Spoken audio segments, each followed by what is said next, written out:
So welcome to our YouTube channel guys. Guys जितने भी student है बीए प्रोग्राम के, उनके पास जो पॉलिटिकल साइंस जो मेजर है, यानी जो मेजर में पॉलिटिकल साइंस है आप लोगों के पास, पब्लिक इंस्टीट्यूशन इन इंडिया। तो हम पब्लिक इंस्टीट्यूशन इन इंडिया का आज हम यूनिट नंबर 5 करने जा रहे हैं।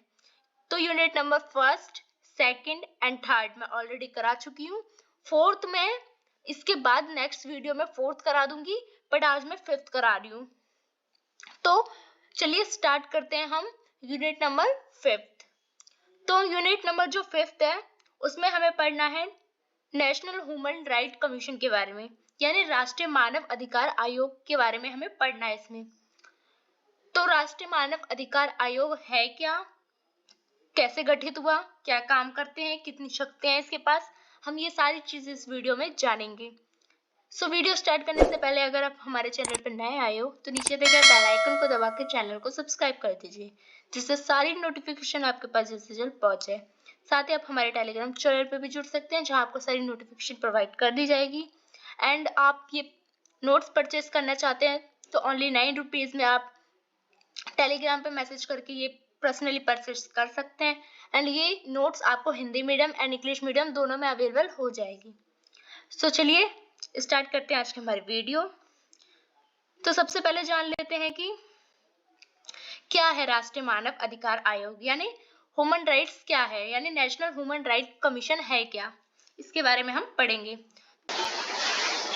तो राष्ट्रीय मानव अधिकार आयोग यानी नेशनल ह्यूमन राइट कमीशन जो है वो क्या है, वो एक स्वतंत्र वैधानिक संस्था है जिसकी स्थापना जो है वो मानव अधिकार जो संरक्षण अधिनियम है, यानी जो 1993 जो अधिनियम है, अधिकार संरक्षण अधिनियम, मानव अधिकार संरक्षण अधिनियम, उसके प्रावधान के तहत ये 12 अक्टूबर 1993 में इसकी स्थापना क्या की गई थी। मानव अधिकार आयोग का जो मुख्यालय है वो नई दिल्ली में स्थित है। 12 अक्टूबर को 2018 को इसने अपनी स्थापना के 25 वर्ष पूरे कर लिए। यह संविधान जो है संविधान द्वारा दिए गए जो मानव अधिकार है, यानी जीवन का अधिकार, स्वतंत्रता का अधिकार, समानता का अधिकार, इन सब अधिकारों की क्या करता है मानव अधिकार आयोग रक्षा करता है। क्या होते हैं मानव अधिकार? तो संयुक्त राष्ट्र यानी जो यूएन है, यूनाइटेड नेशन, इसकी परिभाषा के अनुसार कहे तो मानव अधिकार जो है वो जाति, लिंग, राष्ट्रीयता के आधार पर, भाषा, धर्म या किसी अन्य आधार पर भेदभाव किए बिना जो लोगों को अधिकार प्राप्त होते हैं वो उनके मानव अधिकार होते हैं, जो कि सारे व्यक्तियों के पास होते हैं। मानव अधिकार में मुख्यतः जीवन और स्वतंत्रता का अधिकार होता है, गुलामी का और यातना से मुक्ति का अधिकार होता है, अधिकार की अभिव्यक्ति की स्वतंत्रता होती है, राइट टू एक्सप्रेशन होता है, स्पीच होता है, एंड ये शिक्षा का, एजुकेशन का अधिकार, काम करने का अधिकार, ये सारे अधिकार इसमें शामिल होते हैं, जो कि आपने पढ़ा होगा संविधान में भी। तो कोई भी व्यक्ति बिना किसी भेदभाव के इन सभी अधिकारों का हकदार होता है, और अगर इन जो मौलिक अधिकार टाइप्स के होते हैं ये, अगर उसका उल्लंघन हो रहा होता है तो मानव अधिकार आयोग क्या करता है, उसकी जांच करता है। जानते हैं मानव अधिकार आयोग का इतिहास। तो मानव अधिकार जो है उसकी सर्वोच्च घोषणा जो है, सबसे पहले जो घोषणा है उसकी universal declaration of human rights, एक महत्वपूर्ण ऐतिहासिक दस्तावेज इसके द्वारा की गई थी। राष्ट्रीय जो संयुक्त राष्ट्र है उसकी महासभा को 10 दिसंबर 1948 में पेरिस में इसको क्या गया था, इसकी स्थापना की गई थी वर्ल्ड लेवल पे, और भारत में इसकी हुई थी 1993 में। मानव अधिकार आयोग के इतिहास में बहुत महत्वपूर्ण घोषणा यह है कि क्योंकि इसके द्वारा पहली बार मानव अधिकार को सुरक्षित किया गया था इस इंस्टीट्यूट के द्वारा। हर साल 10 दिसंबर को क्या की जाती है, मानव अधिकार दिवस जो है वो बनाया जाता है।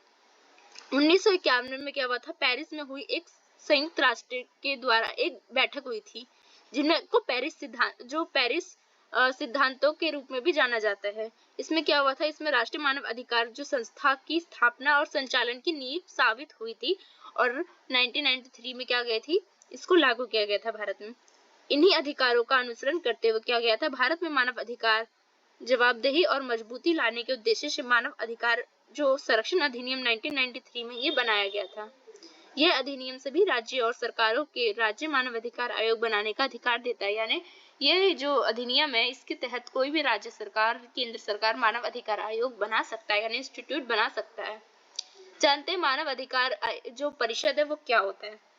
मानव अधिकार परिषद एक अंतर सरकारी निकाय है जिसका गठन जो है वो 15 मार्च 2006 में संयुक्त राष्ट्र महासभा के प्रस्ताव द्वारा किया गया था। इसे पूर्व में संयुक्त राष्ट्र मानव अधिकार आयोग के स्थान पर क्या किया गया था, लाया गया था। जो मानव अधिकार आयोग जो पूर्व में था उसके जगह पे इसको लाया गया था। ये पूरी दुनिया में क्या करता है, मानव अधिकार के संरक्षण करता है और उसको बढ़ावा देता है, इसका उत्तरदायी ये है। इसके साथ ही ये संस्था मानव अधिकार के उल्लंघनों की भी जांच करता है। अगर कोई मानव अधिकार आयोग मतलब मानव अधिकार का उल्लंघन कर रहा है ह्यूमन राइट्स का, तो उस पर क्या करता है, जांच करता है। इसके पास मानव अधिकार से जुड़े सभी महत्वपूर्ण मुद्दे विषय पर चर्चा करने का अधिकार होता है। यानी कोई भी मानव अधिकार का उल्लंघन हो रहा हो, चाहे स्पीच का, चाहे समानता का, चाहे इक्वालिटी समानता, शोषण हो रहा हो, तो मानव का कोई भी उल्लंघन हो रहा हो अधिकार का, तो उसकी जांच कर सकता है। ये सभी अधिकार है उसके पास। यह परिषद संयुक्त राष्ट्र महासभा में चुने गए 47 सदस्यों से मिलकर बनती है। राष्ट्रीय मानव अधिकार आयोग की संरचना जानते हैं। जो नेशनल ह्यूमन राइट्स जो है वो एक बहु सदस्य संस्था है जिसमें एक अध्यक्ष, 5 पूर्णकालिक सदस्य और 2 डीम सदस्य इसमें होते हैं। यानी इसमें एक अध्यक्ष होता है, 5 पूर्णकालिक होते हैं सदस्य और 2 डीम सदस्य होते हैं। ये कुल मिलाकर 7 सदस्यों से हुए है और इसमें 3 जो पद वाले सदस्य होते हैं। अध्यक्ष और सदस्यों की नियुक्ति जो है वो राष्ट्रपति प्रधानमंत्री की अध्यक्षता में, जो उनकी उच्च कमेटी होती है, उनकी सबसे ऊंची वाली कमेटी होती है राष्ट्रपति और प्रधानमंत्री की, उसके द्वारा, उनकी सिफारिशों के द्वारा की जाती है। अध्यक्ष और सदस्यों का जो कार्यकाल होता है वो 5 वर्षों का होता है और मैक्सिमम उनकी आयु 70 वर्ष होनी चाहिए। इन्हें केवल तभी हटाया जा सकता है जब सुप्रीम कोर्ट के जो न्यायाधीश होते हैं यानी जज होते हैं, उनकी जांच में अगर कोई उनका उल्लंघन मिल रहा हो मानव अधिकार का, या उनके दुराचार का, या उनके असमर्थता का आरोप हो उन पे, तभी उनको हटाया जा सकता है। इसके अतिरिक्त आयोग में 5 विशिष्ट विभाग भी होते हैं, जिसे कहते हैं विधि विभाग, जांच विभाग, नीति अनुसंधान विभाग जिसे विधि विभाग ही कहते हैं, कार्यक्रम विभाग जो कार्य कराता है, परीक्षण विभाग जो परीक्षण करता है, प्रशासन विभाग जो कि एडमिनिस्ट्रेशन होता है इसका। राज्य मानव अधिकार आयोग में अध्यक्ष और गैर जो सदस्यों की नियुक्ति जो है वो राज्यपाल द्वारा और मुख्यमंत्री, गृह मंत्री, विधानसभा के जो अध्यक्ष के नेता होते हैं इनके परामर्श द्वारा की जाती है। इनकी नियुक्ति राज्यपाल, मुख्यमंत्री, गृह मंत्री ये सब द्वारा की जाती है। तो राष्ट्रीय मानव अधिकार आयोग के कार्य एवं शक्तियां जानते हैं। तो मानव अधिकार जो है, ये जो मानव अधिकार आयोग है, नेशनल ह्यूमन राइट कमीशन जो है, इसके उल्लंघन से संबंधित कोई भी मामला हो अगर, तो उस पे क्या करता है, संज्ञा देता है और शिकायत के ये माध्यम से लाया जाता है। मतलब इसके पास शिकायत की जाती है और उसकी जांच करने का इसको अधिकार होता है। इसके पास क्या होता है, मानव अधिकार के उल्लंघन से संबंधित सभी न्याय मामलों में हस्तक्षेप करने का अधिकार होता है। यानी कोई भी लोगों का ह्यूमन राइट्स का उल्लंघन हो रहा हो तो उस सभी मामलों में हस्तक्षेप कर सकता है।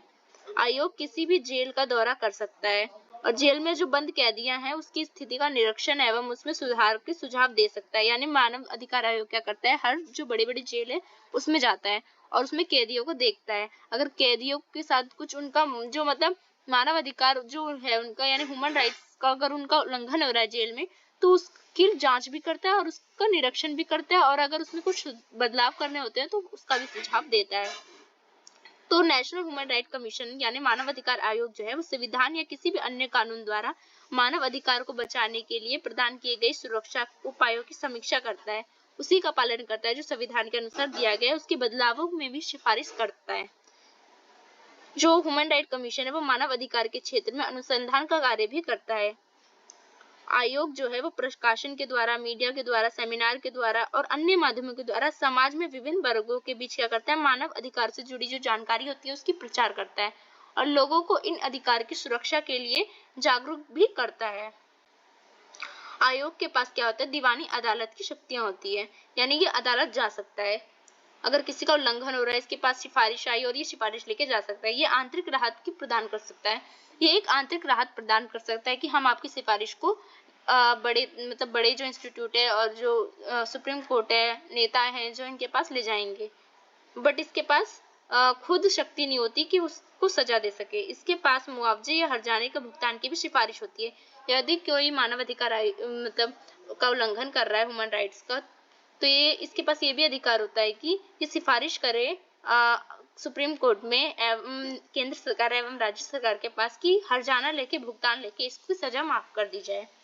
जो ह्यूमन राइट कमीशन की विश्वसनीयता का अंदाजा इसी बात से लगाया जा सकता है कि इसके पास हर साल बहुत सारी संख्या में शिकायतें दर्ज होती हैं। यह राज्य तथा केंद्र सरकारों के मानव अधिकार उल्लंघन को रोकने के लिए भी महत्वपूर्ण कदम उठाने की सिफारिश कर सकता है। अगर कोई राज्य सरकार या केंद्र सरकार भी किसी मानव अधिकार आयोग या मतलब जो ह्यूमन राइट्स है और जो मानव अधिकार है उसका उल्लंघन कर रहा है तो उस पे भी ये जांच कर सकता है और बड़े लेवल पे उसकी सिफारिश कर सकता है, यानी सुप्रीम कोर्ट में उसकी सिफारिश कर सकता है उनको सजा दिलाने की। बाकी सारे काम तो उनके पास होता है, वो करे ना करे। आयोग अपनी रिपोर्ट भारत के राष्ट्रपति के समक्ष प्रस्तुत करता है, जिसे क्या करता है, राष्ट्रपति संसद में भेजता है और संसद में जो दोनों सदन होते हैं उनमें क्या होता है, ये जो प्रस्ताव होता है इसकी बात होती है संसद में। तो अब जानते हैं राष्ट्रीय मानव अधिकार आयोग की सीमाएं क्या हैं।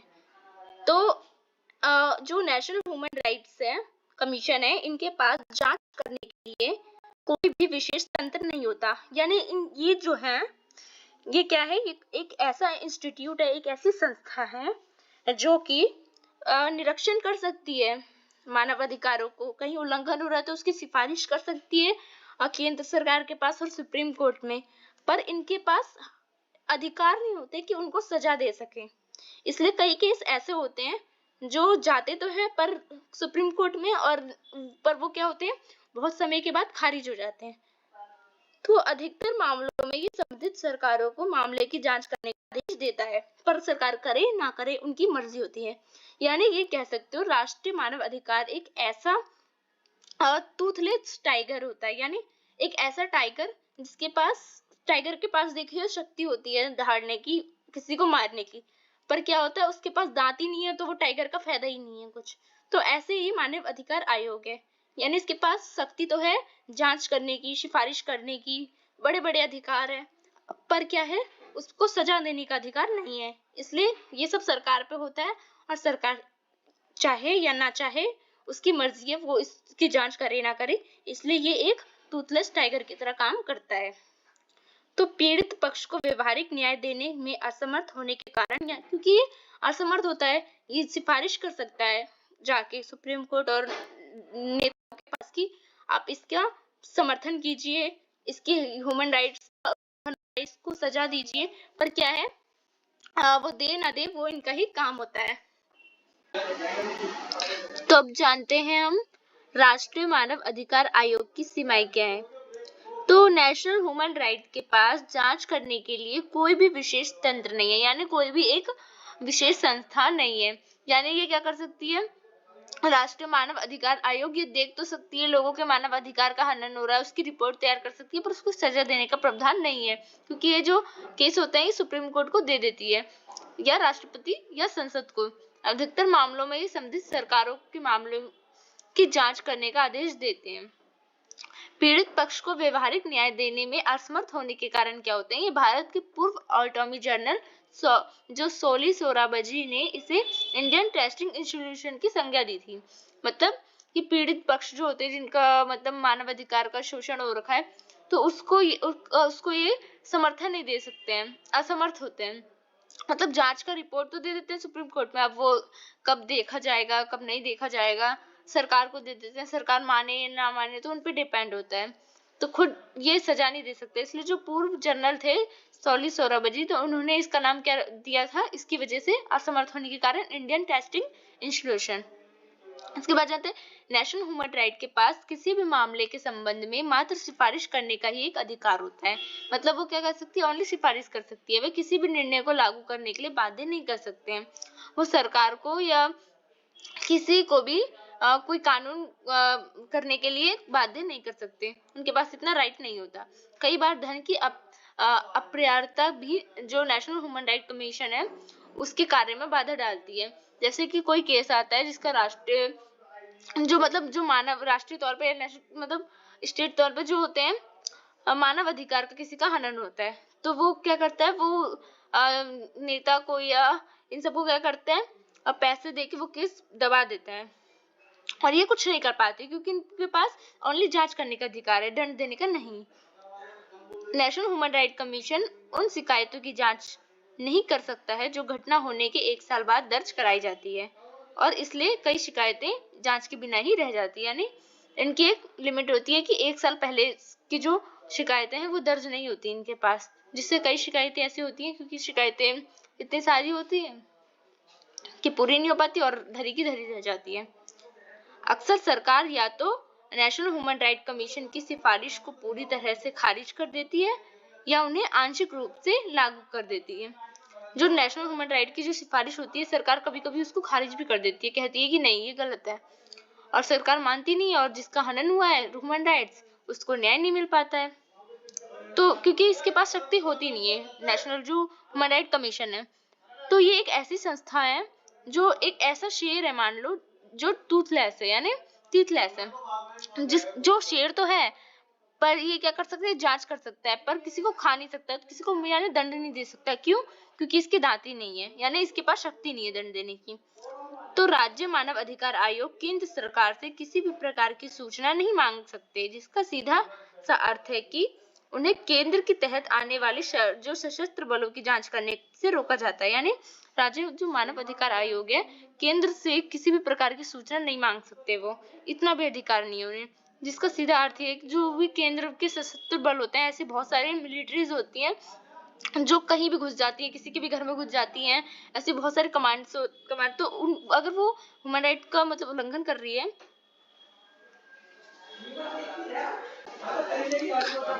तो अगर वो ह्यूमन राइट का उल्लंघन कर रही है तो फिर भी वो उसे सजा नहीं दे सकते हैं। केंद्रीय सशस्त्र बलों के संदर्भ में राष्ट्रीय मानव अधिकारों की शक्ति जो है वो काफी सीमित है, इसलिए क्या होता है, ये मानव अधिकार आयोग एक टूथलेस शेर की तरह काम करता है। तो इसका निष्कर्ष क्या निकल सकता है, इसके सुझाव क्या है? तो नेशनल ह्यूमन राइट्स जो कमीशन है उसको सही मायने में मानव अधिकार के उल्लंघन का एक कुशल प्रहरी मानने के लिए उसमें कई सुधार करने चाहिए, क्योंकि उसके पास शक्ति नहीं है, वो ओनली जांच कर सकता है, वो कोई एक्शन नहीं ले सकता, इसलिए उसमें थोड़ा सुधार करना चाहिए, ये हम कह सकते हैं निष्कर्ष में। सरकार द्वारा आयोग के निर्णय को पूरी तरह से लागू करके उसकी प्रभावशाली में वृद्धि करनी चाहिए। सरकार को क्या करना चाहिए, उस कानून बना के उसकी शक्ति को क्या करनी चाहिए, बढ़ाना चाहिए। उसके बाद नेशनल ह्यूमन राइट कमीशन की संरचना में किसी भी परिवर्तन करने की आवश्यकता है, मतलब बहुत सारी परिवर्तन इसमें आवश्यकता है। आम नागरिकों और जो सामाजिक संगठन होते हैं इसको भी इसमें क्या करना चाहिए, ह्यूमन राइट्स में शामिल करना चाहिए, क्योंकि जब सामाजिक संगठन जुड़ेंगे और नागरिक जुड़ेगा तो क्या होगा, बहुत अच्छा जांच होगा। उसके बाद नेशनल ह्यूमन राइट कमीशन जांच के लिए उचित अनुभव वाले कर्मचारी एवं नया जो कार्य तैयार करना चाहिए इसके लिए, और जो मामला है उसको स्वतंत्र की जा सके, ऐसा तो मम्मी क्या घर। तो भारत में मानव अधिकार स्थितियों को सुधारने और मजबूत करने के लिए राज्य जो अभिकर्ताएं और जो गैर राज्य अभिकर्ताएं होते हैं, यानी स्टेट और जो नॉन स्टेट जो एक्टर्स होते हैं, उनको भी इसमें क्या करना चाहिए, शामिल करना चाहिए। तो जो आपका ये यूनिट है, ये होता है यहाँ पे खत्म, यूनिट 5 जो कि है राष्ट्रीय मानव अधिकार आयोग यानी नेशनल ह्यूमन राइट कमीशन। तो ये पीडीएफ आपको इंग्लिश मीडियम में भी मिल जाएगी। अगर आप ये पीडीएफ परचेस करना चाहते हैं, हिंदी मीडियम और इंग्लिश मीडियम दोनों में अवेलेबल मिल जाएगी। आप टेलीग्राम पे जाके मैसेज करके ये परचेस कर सकते हैं। तो ये वीडियो अगर आपको अच्छी लगी तो लाइक कीजिए एंड दोस्तों में शेयर कीजिए। वीडियो कैसे लगी कमेंट सेक्शन में जरूर बताइए। सो धन्यवाद।